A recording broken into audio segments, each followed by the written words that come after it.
Hi there, this is a short video in response to Jijnasu Vasudeva's commentary on yoga and gender confusion that I'll link to below and you can find on his channel. In this video, he talks about the chakra model, Idya and Pingala, masculine and feminine, goes on to talk about sexuality and gender expression. Before I begin, I would very much like to say that this is a great teacher who demonstrates a lot of cogent knowledge and distributes perceptive analysis. So I do recommend his channel. For me personally, this particular video is a demonstration of the risks of getting too caught up in knowledge and neglecting some of the fundamentals of yoga practice. So, in terms of knowledge, it's a brief but accurate description of the chakra system. I would say that the teachings explanation of masculine and feminine and the use and the understanding there does not map directly onto our cultural understanding of masculine and feminine, which obviously varies between cultures and within cultures. So it's important to remember that it's a very technical use of those terms. And secondly, very clearly, those terms do not in the teachings map onto male and female. They're a description of characteristics that lie within all of us.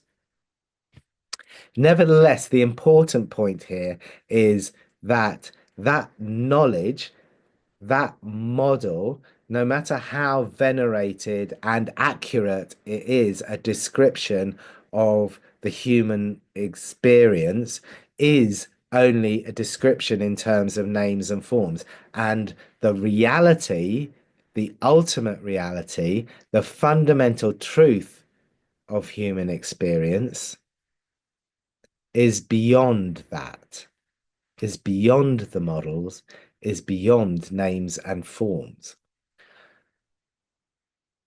And how do we access that ultimate reality?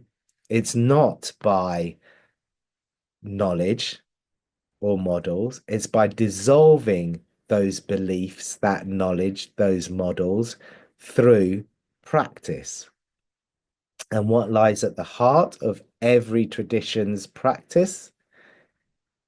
Almost always the very first thing, and it's always there, is the practice of ahimsa, the practice of compassion. So my question becomes, in terms of ahimsa, what do we do when we select a certain set of experiences and put them over there and label them they and describe them as confused, as if they are particularly confused?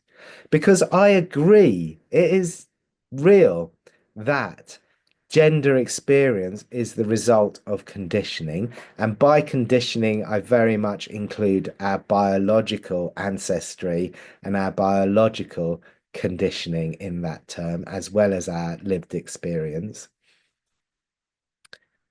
So it's true that our gender experience is a function of our conditioning. And it's also true that we're all trying to emerge from that conditioning. And it's also true that everyone's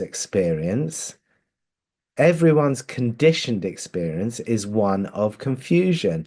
And we're all trying to emerge from this confusion that's fundamentally the same in nature.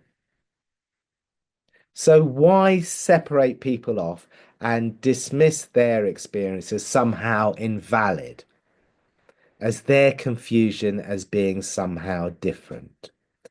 I would like to see particularly teachers showing up with ahimsa and compassion and embracing and supporting everyone's journey through their conditioned experience and through their unraveling of their confusion, without setting aside these people and saying that they are different and suggesting that they are somehow less.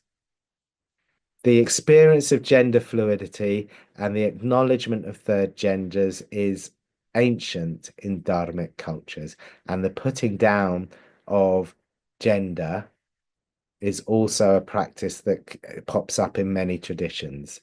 So let's embrace and acknowledge and welcome everyone's human conditioning and meet them where they are and support their journey.